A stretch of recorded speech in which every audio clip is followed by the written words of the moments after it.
저는 한국문학관협회 회장이고 경주에 있는 독립문학관 관장입니다. 또 문학평론가입니다. 박수를 좀 쳐주시죠.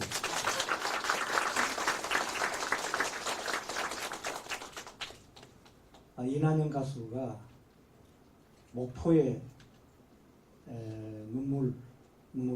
가수의 목포의 눈물과 함께 유랑극장이 목포에서 공연되어 가지고 목포 사람들의 마음을 설레게 한 것이 아주 옛날이기도 하지만은 오늘 문학카페 유랑극장 한국예술위원회와 한국문학관협회가 공동 주최하고 그리고 목포문학관과 강진 시문학과 문학관이 주관하는 문학카페 유랑극장이 다시 목포로 돌아왔습니다. 이 공연은 이 문학이 대중과 떨어진 것이 아니라 대중과 가장 가까이 있어야 하고 대중과 함께 얘기하고 대중을 통해서 정서생활을 부드럽게 하는 그런 역할을 해주는 것이 문학이다 하는 것을 알리기 위해서 하는 행사입니다. 오늘 이 장소를 빌려주신 대해주신 목포문학관 관장님께 김철근 관장님께 감사를 드립니다. 그리고 한국 아주 저명한 또 인기 작가 임철우 이 작가와 서영채 평론가가 오늘 여러분들과 함께 대중과 함께하는 좋은 이야기를 통해서 새로운 문학의 전기를 만들어 줄 것입니다. 이 자리가 더욱더 즐거운 자리가 되고 이 행사를 통해서 목포를 통해서 우리 문학이 세계화하는 경기가 되기를 기대하고 또 틀림없이 그렇게 되려고 봅니다. 여러분 즐거운 시간 되시기 바랍니다. 감사합니다.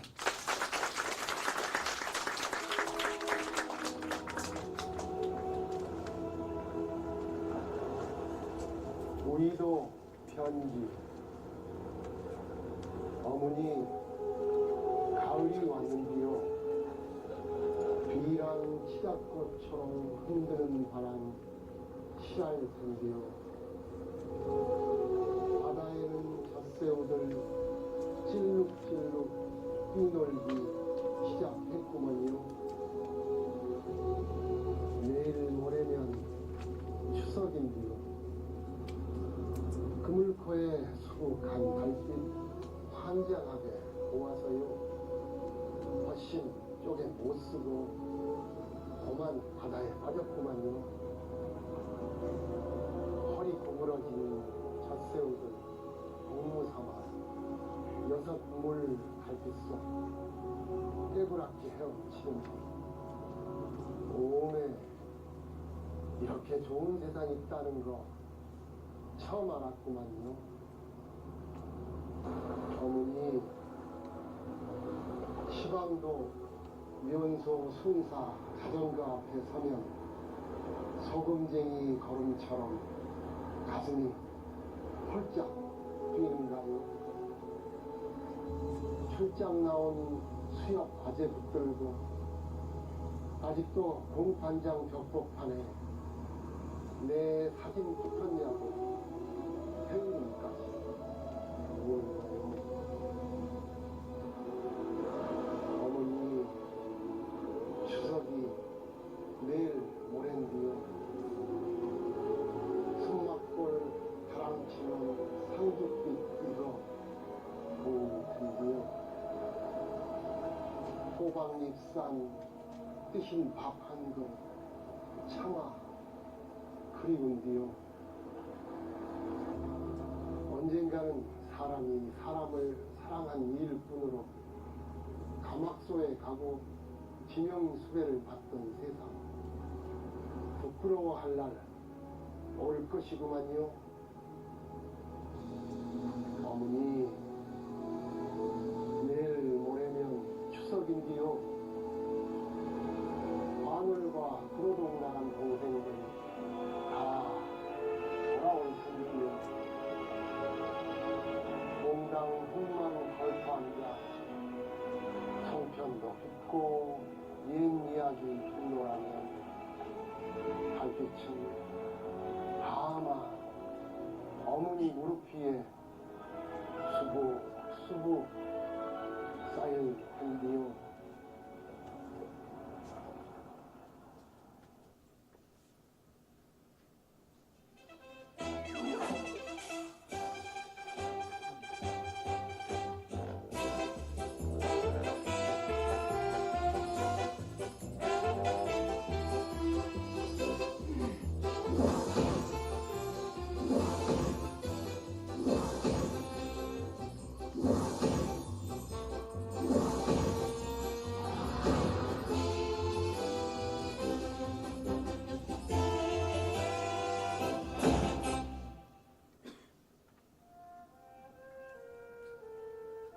아니다.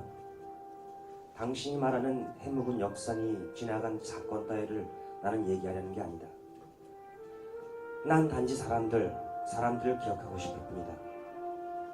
죽은 자와 아직 살아있는 자, 그들의 이름 없는 숱한 시간들을, 사랑과 슬픔과 고통의 순간들을 나는 잊지 못하기 때문이다. 그러므로 이 소설은 기억하는 사람들에 대한 이야기이다.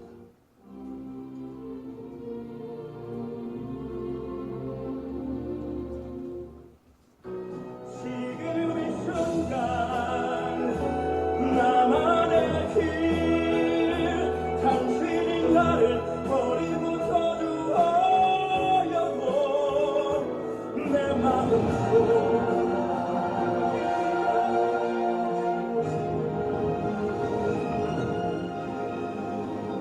네, 오래 기다리셨습니다. 꽃이 핀 길을 따라 남쪽으로 내려왔습니다. 봄꽃이 끝나는 자리에 목포가 있었습니다. 가장 먼저 피었다진 목련같이 활짝 벙그러진 미모에 벚꽃 같은 향기를 가진 신비주의 미녀소설가 이은선입니다. 네, 안녕하세요. 오래 기다리신 만큼 그래도 천천히 할 말 다 해가면서 이 시간 진행해 보도록 하겠습니다. 되도록이면 빨리 진행하라는 연출님 쪽은 쳐다보지 않겠습니다. 잠시 저희 지난 3월 26일 날 저녁에 대전문학관에서 열린 네 번째 문학카페 유랑극장 소개 좀 해드릴게요. 우리 시대 가장 핫한 철학자 강신주와 사랑과 혁명의 시인 김선우 작가가 여자, 에로티시즘, 그리고 사랑이라는 주제로 함께했던 자리였고요. 두 분에 대한 관심 덕분인지 지난번 행사는 지금껏 진행한 유랑극장 중 가장 뜨거운 관심과 호응을 얻었던 시간입니다. 라고 대본에 써 있는데요. 사실은 30분 기다려서 그런지 오히려 더 좋은 것 같아요. 모두가 다 착석한 자리에서 이렇게 시작을 해서 말입니다. 대전 못지않은 목포의 기대와 호응 기다리겠습니다. 잠시 3월 26일에 행사를 보았던 분들이 어떤 말씀을 남겨주셨는지 함께 감상하시겠습니다. 초청 손님과 관객들을 들었다 놨다 하는 미녀 작가의 진행과 유랑극장의 탄탄한 구성력 덕분에 잘 놀다 돌아온 환한 봄밤이었다. 내가 본 문학 행사 중 단연 최고였다. 문학성의 높이와 철학적 사유의 깊이는 물론 대중성과 오락성까지 무지개 빛깔을 모두 다 갖추었다. 2시간 반이 꼭 25분 정도로 느껴졌다.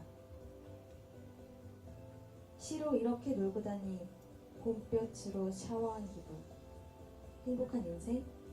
이렇게 창조적으로 노는 인생. 네. 손님과 관객을 들었다 놨다 하는 미녀 작가의 진행이라는 문구가 유난히 눈에 띄는 날입니다.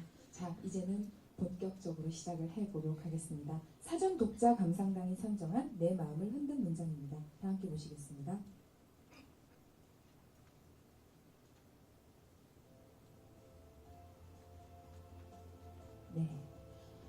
오늘 우리가 다룰 작품은 제22회 요산문학상 수상작인 임철우 작가의 백년여관입니다. 방금 보여드린 문장은 이 책을 미리 읽은 목포 지역 청소년 독자들이 선정한 내 마음을 흔든 문장 중 일부인데요. 소개한 문장도 그렇지만 제목 속 백년이라는 단어도 좀 그렇고 가벼운 소설은 아니겠구나 생각이 되시죠? 이 작품은 일제시대부터 4.3 사건, 6.25 때 보도혁명 사건, 80년 광주 항쟁까지 무려 우리나라 100년의 역사를 다루고 있는 작품입니다. 100년 역사라고 하니까 뭔가 더 어렵게 느껴지시지요? 역사 공부를 해야 할 것만 같고, 하지만 사실 꼼꼼히 읽어보시면 그렇게 딱딱하지만은 않아요. 미리 읽어본 사전 독자 감상단의 평을 잠시 들어보시겠습니다. 책의 처음 부분은 솔직히 지루하고 따분했다. 그런데 읽을수록 100여 년간 있었던 순환을 겪었던 사람들의 이야기에 분노할 정도로 몰입하였다. 읽으면서 후회하는 책이 있기 마련인데 이 책은 정말 후회하지 않고 지금이라도 읽게 돼서 다행이라는 느낌을 받은 책이다.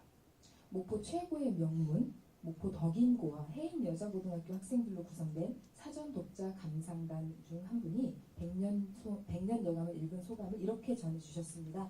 100% 레알, 완전히 주관적인 제 판단으로 오늘 이 작품 제대로 알지 못하고 느끼지 못하고 돌아가신다면 정말 후회하실 것 같아요.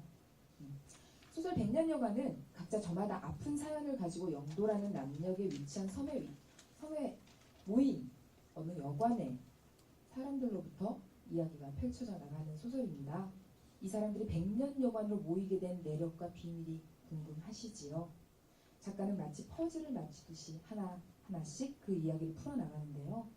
먼저 떠나보낸 자와 남아서 이 지상의 시간을 견뎌야만 하는 자, 그 모두의 가슴 아픈 삶과 죽음을 모두 보듬고 있는 작품이라 할 수 있습니다.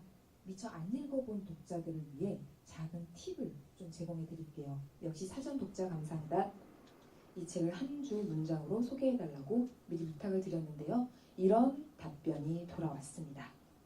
빛빛 역사 속 억울한 영혼들의 한탄, 지워지는 시간을 다시 새기는 슬픔과 치유가 공존하는 기억 저편의 부르짖음.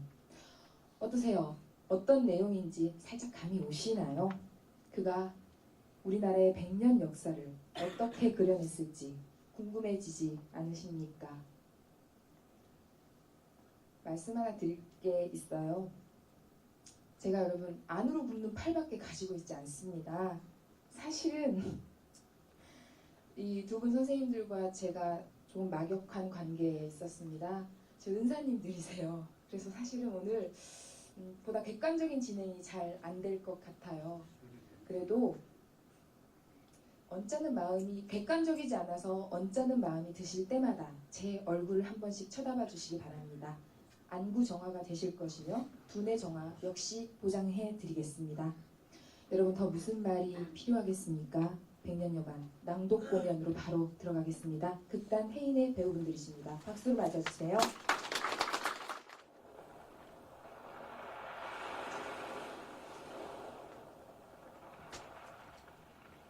백년 여관.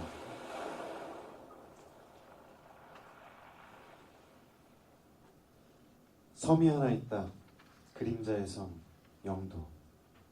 그것은 결코 환상도 허구의 이름도 아니다. 반도 서남쪽 영락 없는 토끼의 엄지발톱자리. 서해와 남해가 마주치는 그 접점에 작은 철교 하나만으로 육지와 간신히 이어져 있는 섬. 우측 끝나고 물이 시작되는 그 몽롱한 경계에 섬은 거품처럼 홀로 떠있다.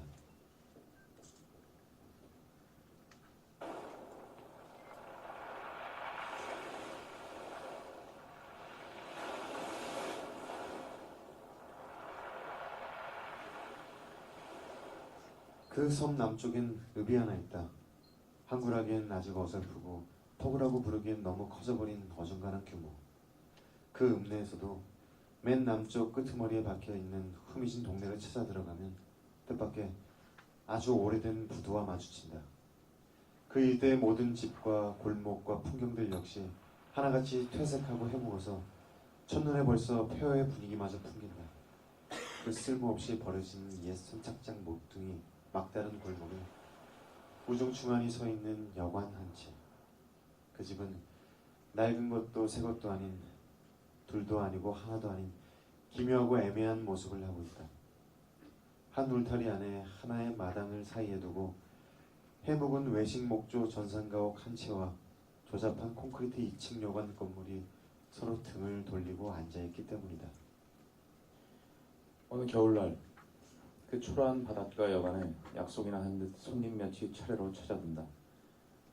세상의 벼랑 끝을 찾아 헤매다가 마침내 연어처럼 원점으로 거슬러 돌아온 중년의 사내, 오랫동안 글을 쓰지 못하고 있는 소설가, 종일 유리창 너머로 잿빛 바다와 길거리만 망연히 내다보고 있는 여자, 그리고 아직도 죽은 이들과 함께 살아가고 있는 여관집 식구들. 그들은 무언가로부터 똑같이 호출되어 있다. 그들을 부르는 소리, 소설은 바로 그 정체불명의 음성으로부터 시작한다.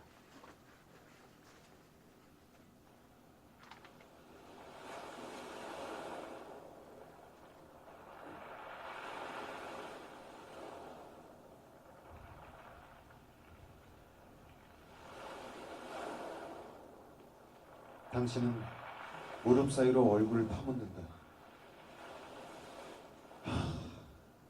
나를 이곳 영도까지 불러낸 것은 누굴까?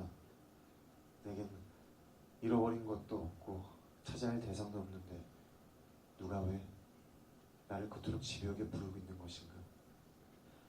당신은 밑도 끝도 없이 이런 의문을 던져본다. 그래, 나는 왜 여기까지 허겁지겁 달려온 것인가? 누구를 찾아서 뭘 어쩌겠다고. 그렇게 되묻다 말고 당신은 갑자기 두 눈에 눈물이 빙글 솟구치고 만다. 아직도 상처가 채 아물지 못하신 거군요.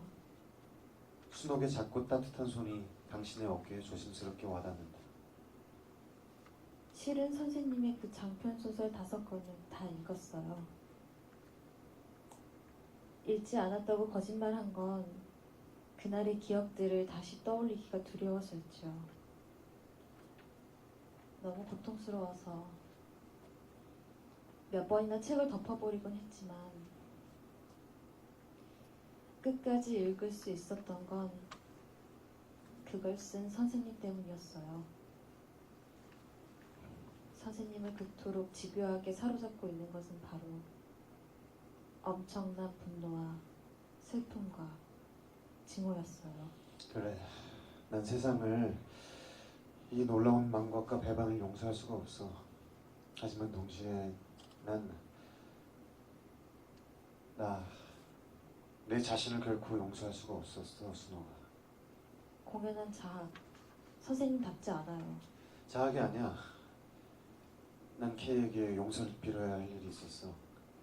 세상에서 단 한 번 그 누구에게도 입 밖에 내본 적이 없는 그 말을 K에게만 꼭 고백했어야만 했어. 그런데 이 녀석은 내게 마지막 한 번의 기회마저 주지 않고 저 혼자 훌쩍 떠나버리고 만 거야. 당신은 두 주먹 가득히 모래를 움켜쥔다. 손바닥 안에서 모래알들이 주르르 흘러내린다. 어디서부터 이 고백을 시작해야 할까? 당신은 천천히 심호흡을 하고 나서 입을 열기 시작한다. 순옥은 달빛이 쏟아지는 바다에 시선을 던진 채 말이 없다.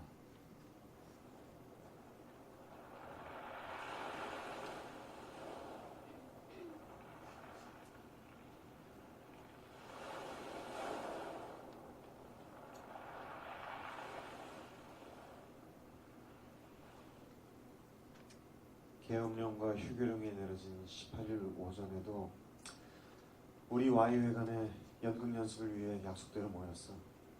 하지만 전날 밤 전국적인 예비 검속으로 다수가 예정되었다는 소식에 연습도 못하고 곧 헤어졌지.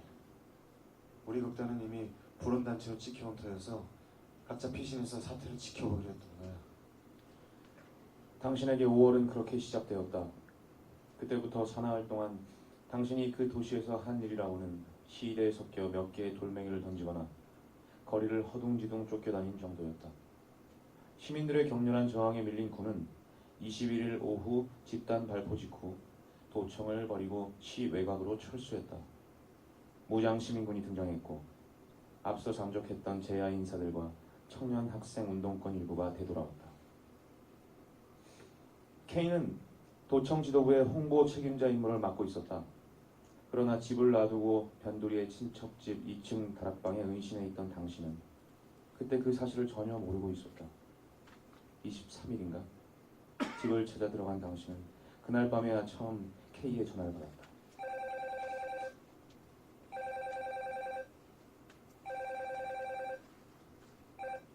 지금 뭐 하고 있는 거야? 해야 할 일 너무 많아. 내일 당장 나와. 그랬었구나. 난 연락이 없어서 몰랐지 뭐야. 당신은 허둥대며 변명했다. 이튿날 오전 약속 장소인 서점을 향해 식구들 몰래 집을 빠져나왔다. 거리마다 무장 시위대를 태운 군용 트럭과 장갑차들이 어지러이 질주하고 있었다. 당신은 두려움과 불안에 내심 떨고 있었다. K와의 만남은 곧 그 불길 한복판으로 투신함을 의미했다. 당연히 그래야 한다는 사실을 알고 있었으나 걸음은 더없이 무겁고 힘겨웠다. 하지만 서점 앞에 도착하자 이상하게도 마음이 갑자기 편안해졌다. 이젠 죽음이라 해도 운명으로 받아들일 수 있을 것 같았다. 서점 앞에서 서성이고 있을 때 우연히 지나가던 학과 선배가 당신의 팔을 붙잡았다. 섣불리 행동할 때가 아니야 임마. 당장 나 따라와. 대학 강사인 그는 단호하게 당신을 끌고 자신의 집으로 데려갔다. 거기서 점심을 먹고 오후에야 당신은 집으로 되돌아갔다. 그때 당신은 다시 서점으로 찾아갈 수도 있었지만 마음 한쪽에서 또 다른 당신이 변명했다.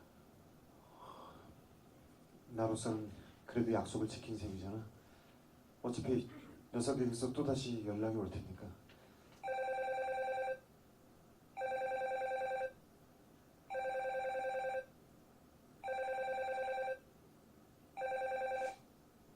이틀 후 다시 K의 전화를 받았다. 어떻게 된 거냐고 묻기도 전에 그는 말했다. 미안하다. 정신없이 돌아다니다 보니 약속을 깜빡했어. 오래 기다리다 갔다고 서점 형수가 그러더라. 내일 오후 2시에 만나자. 한 사람의 도움이라도 절실하게 필요하거든. 다음 날 당신은 다시 집을 나섰다. 한사코 나가지 못하도록 막는 부모님의 감시를 겨우 따돌리고 대문을 빠져나오는 순간 당신은 집을 향해 돌아서서 마음속으로 식구들에게 작별 인사를 했다. Y회관 앞은 혼란스러웠다. 항쟁 지도부는 대학생 병력을 무장시켜 시민군을 재편성할 계획으로 학생들을 그곳으로 불러모으는 참이었다. 당신은 정문 앞 계단 위에 주저앉아 K를 계속 기다렸다. 학생과 청년들이 현관을 들락거렸고 방금 총을 지급받고 나오는 어린 고교생들도 덜어 보였다. 1시간이 넘도록 그는 보이지 않았고 당신은 점차 초조함과 혼란에 휩싸이기 시작했다. 죽음이 두려워서만은 아니었다. 총을 보는 순간 돌연 예기치 못한 당혹감이 찾아왔다. 자, 이제 난 총을 들게 될지도 모른다. 그 순간 이후 난 누군가를 향해 방아쇠를 당겨야 하고 그것은 적을 혹은 누군가를 죽여야 함을 의미한다. 그렇다면 내가 죽여야 할 적은 누구인가? 개연군? 아니 잠깐만. 저들이 과연 진짜 우리의 적이 맞는 건가? 내 작은 형은 하필이면 이 도시의 예비사단에서 현역 의무장교로 복무 중이 아닌가? 그럼 내 형 역시 내가 죽여야 할 적인가? 대체 누가 진짜 적인가? 준호아, 그 예기치 않은 혼란에 사로잡힌 순간에 나는 이미 배신을 준비하고 있었는지도 몰라. 약속 시간이 2시간이나 지났을 때 군용 지프 한 대가 건물 앞 광장에 나타났다. 앞좌석엔 연한 밤색 점퍼 차림의 K가, 뒷자리엔 총을 쥔 청년 둘이 앉아 있었다. 운집한 인파 때문에 지프는 더 이상 전진하지 못하고 정지했다. K는 엉거주춤 일어나 한동안 주위를 두리번거리며 당신을 찾고 있었다. 당신과의 거리는 불과 몇십 미터. 그런데 당신은 그의 이름을 부르지 못했다. 그 사이 찾기를 단념한 듯 케인은 자리에 앉았고 지프는 방향을 돌려 오던 길로 사라져버렸다. 다음 날인 5월 26일 밤 계엄군의 최후 진압작전 개시 직전인 밤 10시 반쯤 K에게서 세 번째이자 마지막 전화가 왔다. 이제는 어떤 변명도 거짓말도 더는 필요하지 않았다. 마, 어쩌면 마지막이 될지 몰라서 너한테 목소리나마 전하려고 전화했다. 나 별로 후회하지 않는다. 뭐 며칠 동안 난생 처음 아주 열심히 살았던 것 같은 생각이 들어. 그뿐이야. 놀랍도록 차분하게 가라앉은 그 음성. 그때 뭐라 대꾸 했는지 당신은 역시 기억하지 못한다. 그리고 정확히 3시간 후 진압작전은 개시되었다.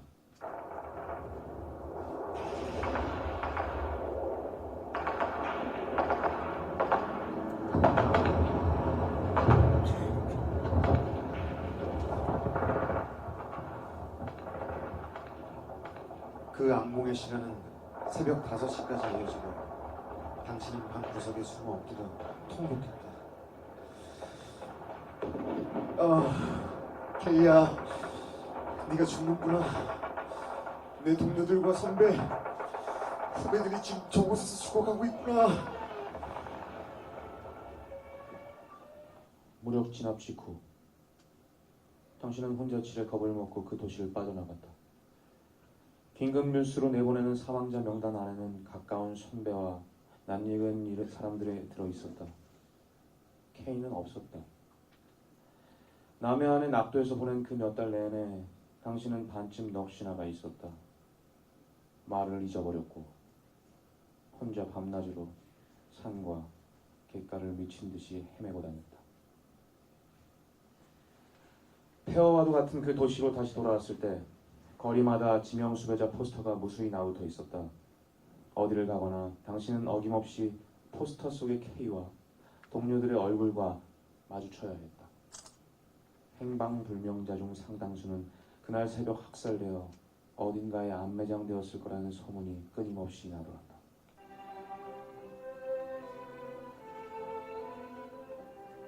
새 시대 새 역사의 장이 펼쳐진 1980년 9월 1일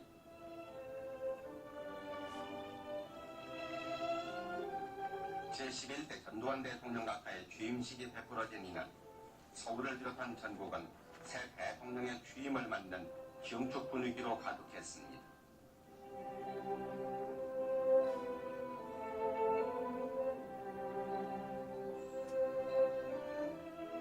청와대를 출발한 전두환 대통령 내외부는 서울 중심가를 거쳐 취임식장인 잠실 실내체육관으로 향했습니다.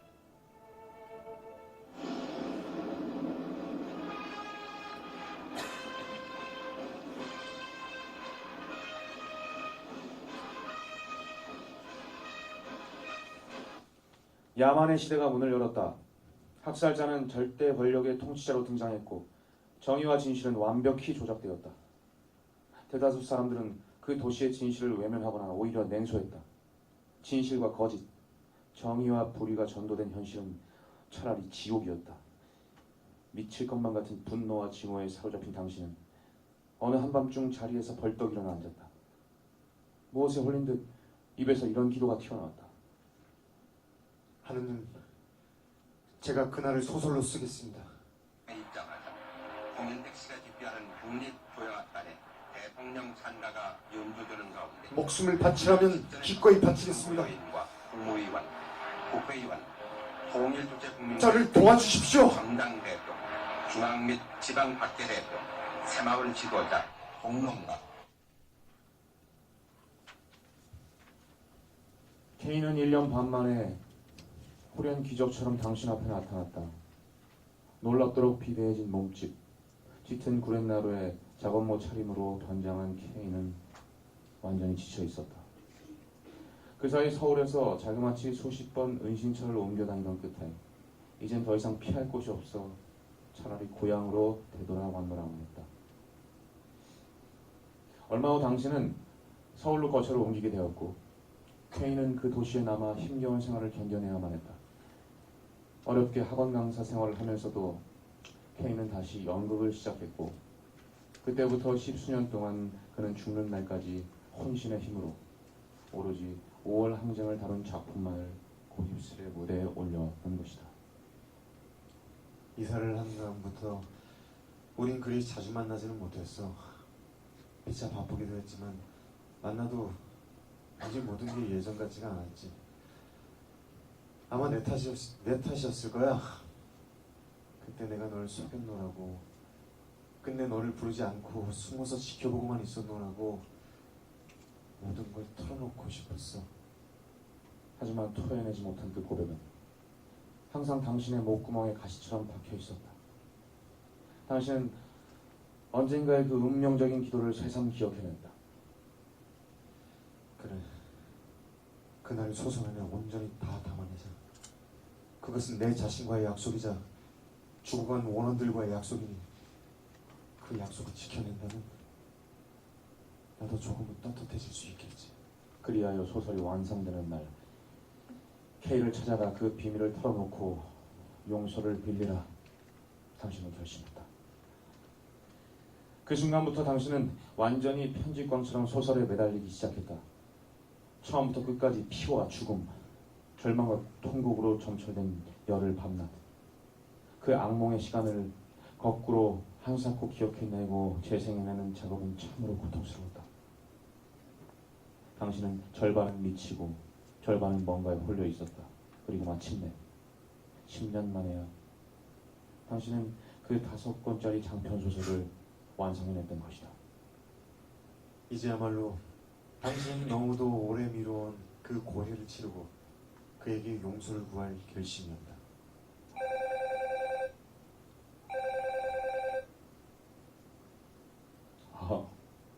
너로구나. 안 그래도 한 번 만나고 싶었는데 나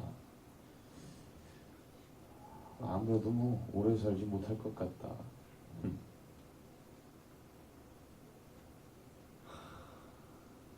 마음이라니 믿어지지가 않았어. 녀석은 보름 동안 혼자 어디론가 사라졌다가 불과 이틀 전에 돌아와서 식구들한테 사실을 알렸다더군. 이미 암세포가 퍼져서 손을 쓸 수가 없다고 했어. 기가 막혀 말도 나오지 않았지. 아이, 세상에. 하필이면 바로 그 순간에 그런 엉터리 연극 같은 일이 어떻게. 태어나기 직전 병상에서 K는 당신의 손을 잡고 나직하게 말했다. 진우야, 나 말이다. 너 같은 좋은 친구 만났으니 행복하다. 손끝에 전해오는 그의 체온은 따뜻했으나 이미 생기를 잃어가고 있었다. 임종의 순간 줄곧 지켜보던 김 목사가 장례식장에서 이렇게 당신에게 전해주었다. 눈을 감기 직전 그분은 마지막 고해를 하면서 그러시더구나. 그해 5월 이후 지금껏 단 한순간도 마음 평화로운 적이 없었노라고. 그 말을 듣는 순간 나도 그만 함께 울고 말았어. 그는 당신의 군대 동기이자 친구이기도 했다. 순호가 결국 난 K에게 용서를 구할 기회를 영영 잃어버리고 만 거야. 마침내 모든 걸 털어놓으려고 찾아간 하필 그 순간에 K는 죽음과 마주하고 있었어.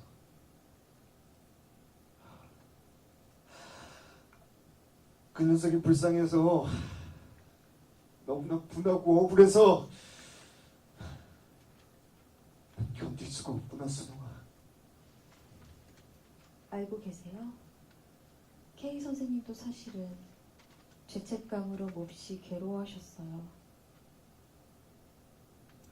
어쩌면 이 선생님보다도 몇 배 더 고통스럽게요. 뭐라고? 그게 무슨... 3년 전이던가 소식도 없이 불쑥 영도를 찾아오셨죠.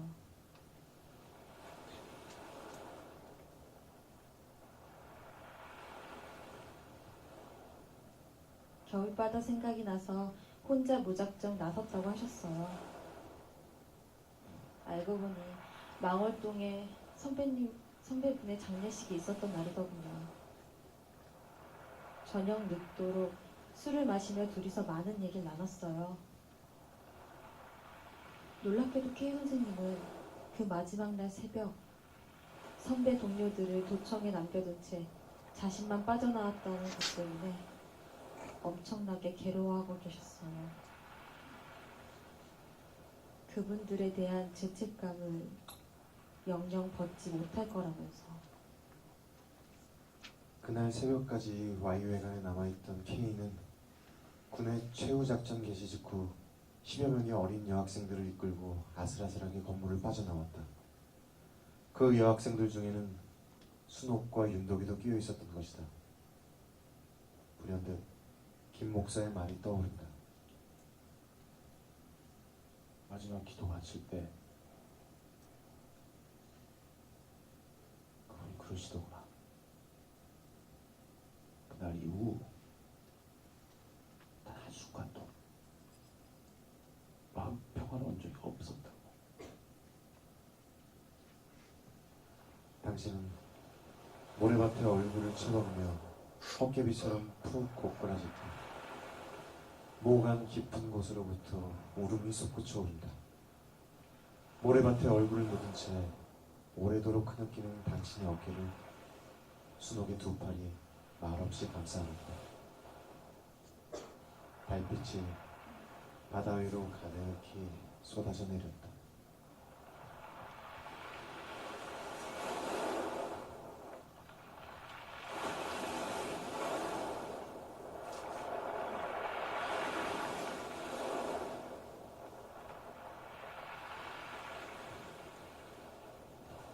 출연 이현배, 이갑선, 유혜원, 연출 이양구, 조연출 최윤희, 제작 극단 혜인. 감사합니다.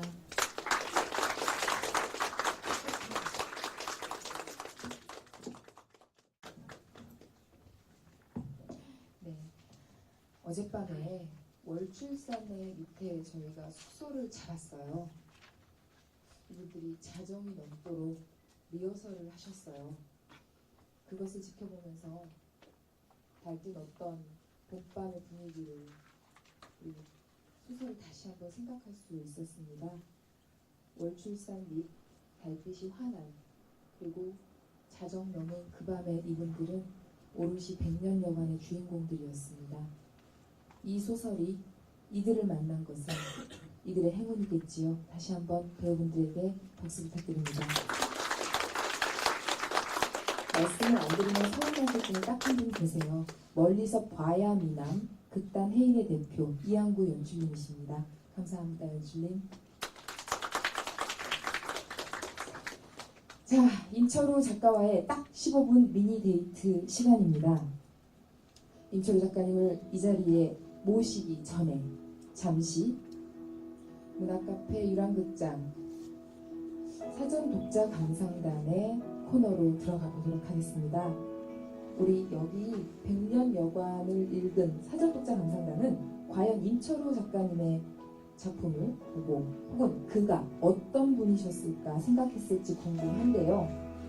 저 작품 속에 당신을 본다면 약간은 우물하고 과거에 얽매여 사는 사람이겠지만 실제로는 밝고 쾌활하신 성격을 가지고 아픔을 이겨낸 분, 약자들이 피해당하는 뉴스를 보며 슬퍼하고 화내고 주변을 꼼꼼하게 살펴보며 다닐 것 같은, 보시는 것처럼 아주 다양한 의견을 주셨는데요. 과연 이 예상과 비슷한 분인지 아니면 완전히 다른 분인지 지금부터 천천히 파헤쳐 보도록 하겠습니다. 우선 공식 프로필을 한번 보시겠습니다. 1954년 전남 완도군 금일면 평일도에서 출생하셨고요. 전남대 영문과와 서강대 대학원에서 수학을 하셨고 1981년 개도둑이라는 작품으로 서울신문 신춘문예에 당선이 되어 작품 활동을 시작하셨습니다. 아버지의 땅, 달빛받기, 붉은산 흰색, 그 섬에 가고 싶다, 봄날, 백년여관, 이별하는 골짜기, 황천기담 등이 있고요. 한국일보 문학상, 이상문학상, 대상문학상 등을 수상하셨습니다. 현재 한신대 문예창작학과 교수로 재직 중에 계신데요. 여기서 끝하면 저희가 아니죠. 문화카페 유랑극장 디스패치 들어가도록 하겠습니다. 그의 신상 털기 시간입니다.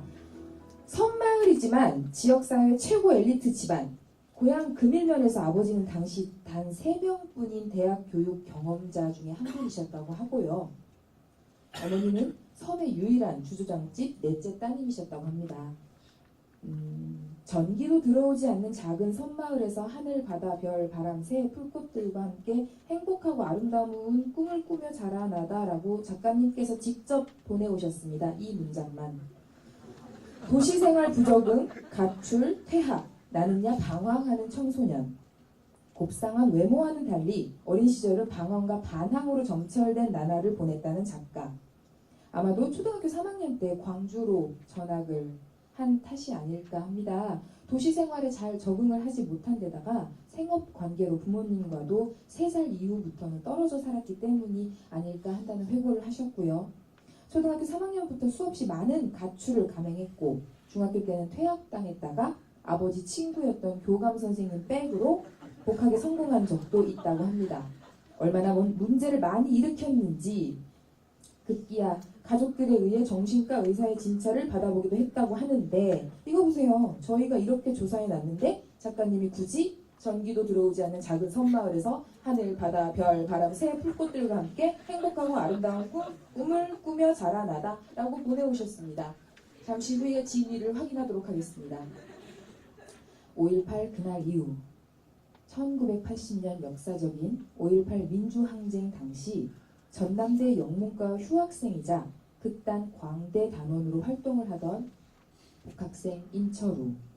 5월 18일 아침만 해도 황석영의 한시 연대기를 각색하여 연극 연습을 하고 있었다고 합니다.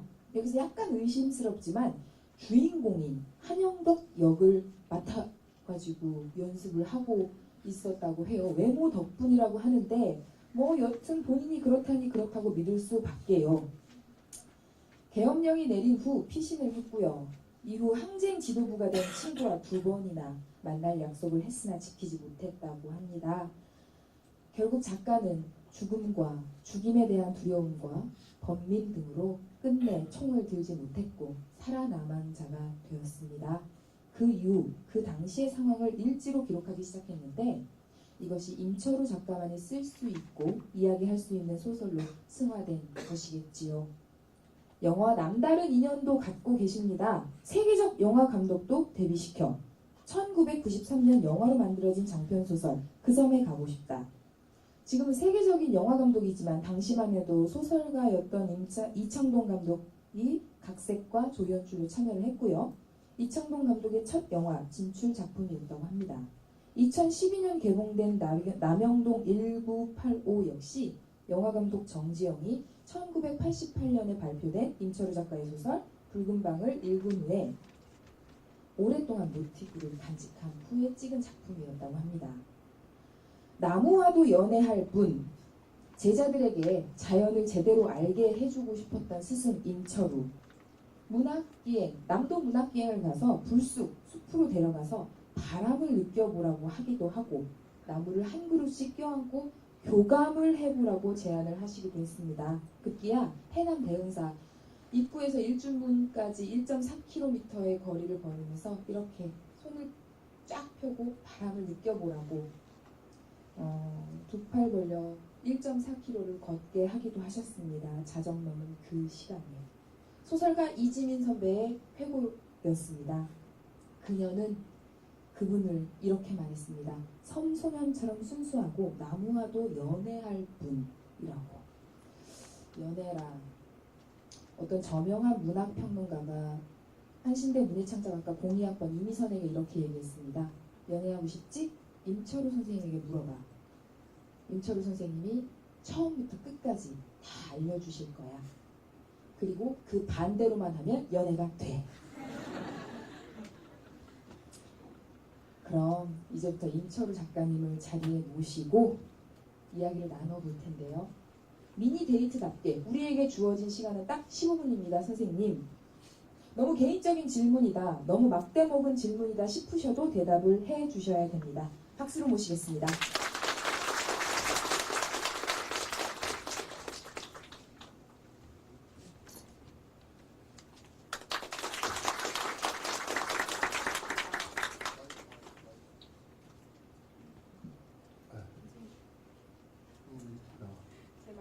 나오는데요. 웬만하면 좀 가까이 앉고 싶은데 그렇게 떨어져서 앉고 싶으십니까? 사실 확인부터 들어가겠습니다. 섬에서 행복하고 아름다운 꿈을 꾸며 자랐다고 스스로 주장하시는 것과는 달리 사실은 정말 질풍노도와도 같은 어린 시절을 보내신 것 같습니다. 어쩌다 그렇게 되셨나요? 뭐 섬에서 그렇게 사는 건 확실하고요. 문제는 도시로 옮겨와서 전혀 적응을 못했어요. 그래서 뭐랄까 제가 지금 생각해도 거의 부모님이 그러니까 정상이 아니다라고 보일 수밖에 없었던 것 같습니다. 선생님 오늘 낭독 공연 지켜보셨잖아요. 네. 소감을 좀 말씀해 주십시오. 네, 사실 저는 최근에야 이게 오늘 100년조간을 가지고 한다는 건 최근에 알았어요. 황청기담이 최근에 나와서 아마 그걸로 하는 줄 알았는데 이걸로 했습니다. 아마 서영태 선생님이 그러신 것 같은데 사실 좀 굉장히 좀 잔인하다는 생각도 들었어요. 그리고 사실 오늘 들으면서 사실 이 대본을 오늘 KTX 타고 오면서도 읽고 읽다가 많이 울었는데 이제 여기서 울었으니까 현장에 가서는 안 울겠지 했는데 울리고 나서 혼났습니다. 그래서 정말 너무 수고해 주셔서 고맙고 어쩌면 그렇게 그 친구 목소리라는 그 톤을 그대로 해주셨는지 놀랍습니다. 고맙습니다. 네, 눈물이 나시려고 할 때마다 신비주의 미녀소설가의 얼굴을 바라보십시오. 선생님 한신대 문창과에서 오랫동안 제자분들을 가르치셨어요. 대학에서 학생들을 가르치다 보면 아무래도 내 작업 시간이 좀 부족하기도 하고 때로는 원치 않는 일들도 좀 생길 테고 소설가 임철우와 교수 임철우가 어떻게 타협을 했는지 끝끝내 타협하지 못하는 점들이 있었다면 어떻게 극복하셨던지 한 말씀 부탁드리겠습니다. 참고로 객석 곳곳에 제자들 많이 와 있습니다. 사실 그게 굉장히 힘든 일입니다. 왜냐하면 단순히 두 개의 일을 한다는 거는 물리적으로 저한테 주어진 시간을 두 개로 나눠야 한다는 거기 때문에 사실은 초반 한 5년도 되기 전에는 몇 번이나 그만두려고 했었는데 사실 글을 써서는 먹고 살 수는 없고 바꿔 말하면 어떤 생계와 타협을 할 수밖에 없었어요. 근데 처음에는 그랬는데 막상 학생들과 수업을 하면서 그건 정말 죄받을 소리라고 생각했어요. 정말 소중한 그런 우리 젊은 후배들, 제자들 제가 최선을 다해서 그들에게 뭔가를 줘야 한다 그런 생각을 했고 그 보람이 지금은 굉장히 큽니다. 근데 소설 자체 제 자신의 글을 위해서 바치는 시간을 많이 희생한 건 사실입니다. 그러나 그 희생한 것 못지않게 정말 뿌듯하고 물론 부족하지만 제가 한 건 그렇지만 참 열심히 하려고 노력하고 있습니다. 선생님께서 많이 긴장을 하신 모양입니다. 잠시 쉬어가는 의미로 배우분께서 낭독해 주시는 사평력 좀 들어보겠습니다.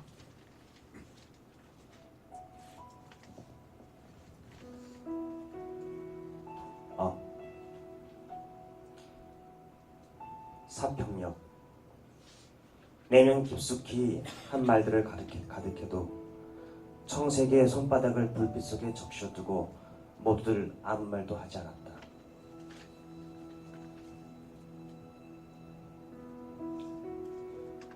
막차는 좀처럼 오지 않았다. 별로 복잡할 내용이 할 것도 없는 장물을 마저 꼼꼼히 확인해보고 나서야 늙은 역장은 돋보기 안경을 벗어 책상에 놓고 일어선다. 벌써 30분이나 지났군. 출입문 위쪽에 붉은 낡은 벽시계가 8시 15분을 가리키고 있다.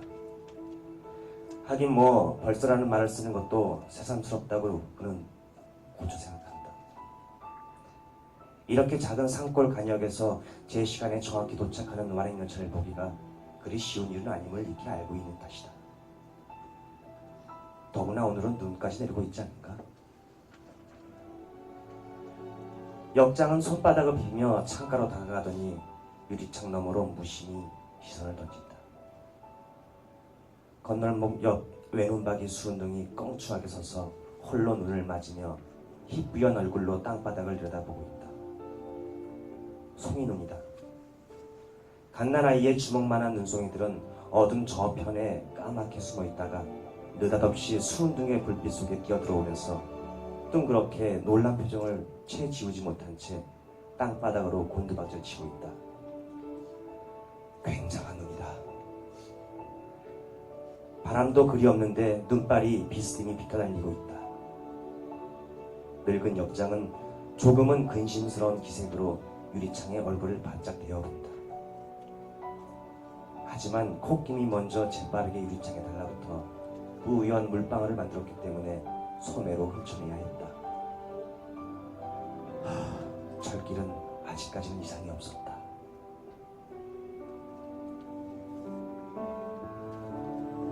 선생님을 어떤 한 작가의 반열로 어떤 문학적 연대기를 놓고 봤을 때 사평역은 뗄래야 뗄 수가 없는 것 같아요.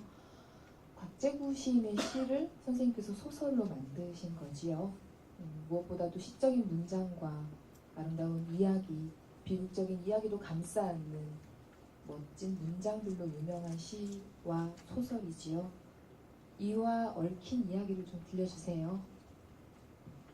네, 뭐 그건 여러 군데서 많이 얘기를 해서 저하고 곽재구 시인하고는 이제 여러 가지 참 이상한 인연이 많습니다. 그러니까 생년월일도 우리가 같고요. 그 전남대학을 같이 다녔고 신춘문예도 같은 해에 당선을 했습니다.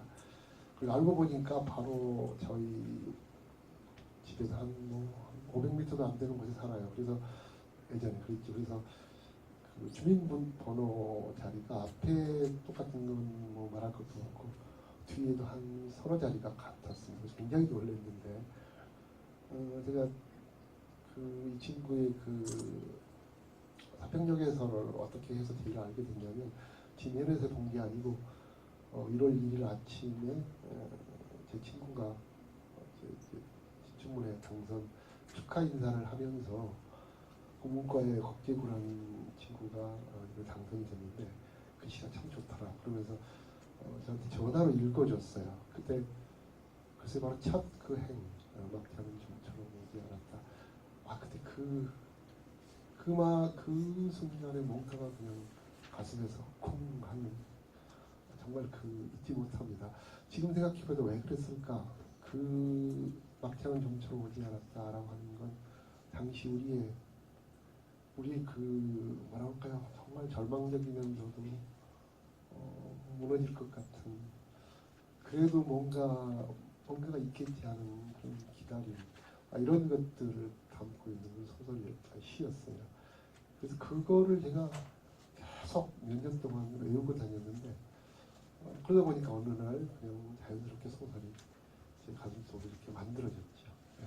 그 누구도 많이 사평역에 대해서는 워낙에 유명한 작품이기도 하고 알고 계시겠지만 그 누구도 해보지 않은 질문 즉석에서 한 번만 드려보겠습니다. 요즘 저작권, 판권 되게 센데 아무리 친구분이라고 하더라도 혹시 그렇게 시를 소설로 이렇게 변형하는 과정에서 거래가 혹시 있으셨는지? 아니 그런 건 모르겠어요. 근데 그 말 들어보니까 약간 이해가 가는데 그 친구는 항상 굉장히 기분 나빠합니다. 왜냐하면 자기 좋은 시를 가져다가 이렇게 망가뜨려 놨다고. 저는 또 아니라고 정반대라고 이야기를 하는데 아마 뭔가 좀 술이라도 한 잔 사줬으면 그런 소리를 안 들었을까 생각합니다. 뒤늦게서야 네, 깨달은. 이제야 생각이 나요. 아직 늦지 않았는지도 모릅니다, 선생님. 마지막입니다. 앞서 선생님과 영화의 인연에 대해서 잠깐 소개를 해드린 적이 있어요. 혹시 그동안 발표한 작품 가운데 영화나 텔레비전 등을 통해 일반 대중들에게 널리 알려지면 정말 좋을 텐데 라고 혼자 생각해 보신 작품이 혹시 더 없으신가요? 저는 사실 제 작품이라기보다 그런 생각을 했어요. 정말 그 봄날을 갖고 30몇 분이하고 정말 제대로 다큐멘터리 식으로 다뤄준다면 참 좋겠다. 그 뭐 저를 위해서가 아니라 근데 그런 세상이 오리라고 생각했는데 아직은 아닌 것 같습니다. 잊지 않고 기억하고 있는 우리들이 있는 한 그러한 바람은 언젠간 이루어질 거라고 저는 믿고 있습니다. 선생님 여기 중학교, 고등학교 친구들이 많이 와 있어요. 근데 이 친구들 요즘 솔직히 말하면 이 친구들뿐만 아니라 소설가인 저도요. 책보다는 스마트폰 더 먼저 봅니다. 그럼에도 불구하고 책은 중요하지요. 선생님 혹시 이 친구들 그리고 선생님을 바라보는 이 모든 눈빛들에게 좋은 소설 혹은 좋은 영화를 좀 읽으면 좋은 점에 대해서 왜 읽어야 하는지에 대해서 좀 한 말씀 부탁드릴게요. 네, 제가 매일같이 저기 학생들한테 아주 잔소리처럼 하는 말입니다. 그러니까 책을 무슨 교양이나 뭘 위해서 읽으라고 하는 게 아니다라고 저는 얘기를 하죠. 가장 기본적인 건 뭐냐면 사실 우리는 완전히 이미지 그러니까 영상에 거의 압도돼서 살죠. 압도 정도가 아니라 바닷속에 푹 빠진 것처럼 그렇게 삽니다. 근데 사실 영상이라고 하는 거는 너무 완벽해서 오히려 현실보다도 더 현실 같죠. 환상조차도 가령 컴퓨터 그래픽으로 실제보다 더 실제 현실처럼 만들어냅니다. 근데 사실 일단 영상은 우리가 영화를 보면서 여러분들이 아시겠지만 생각하지 않습니다. 그냥 받아만 들이죠. 무슨 상상할 필요도 없고 생각할 필요도 없습니다. 저는 가장 무서운 게 그거라고 생각해요. 사고력은 말할 것도 없고 상상하는 힘조차도 퇴화시켜버린다.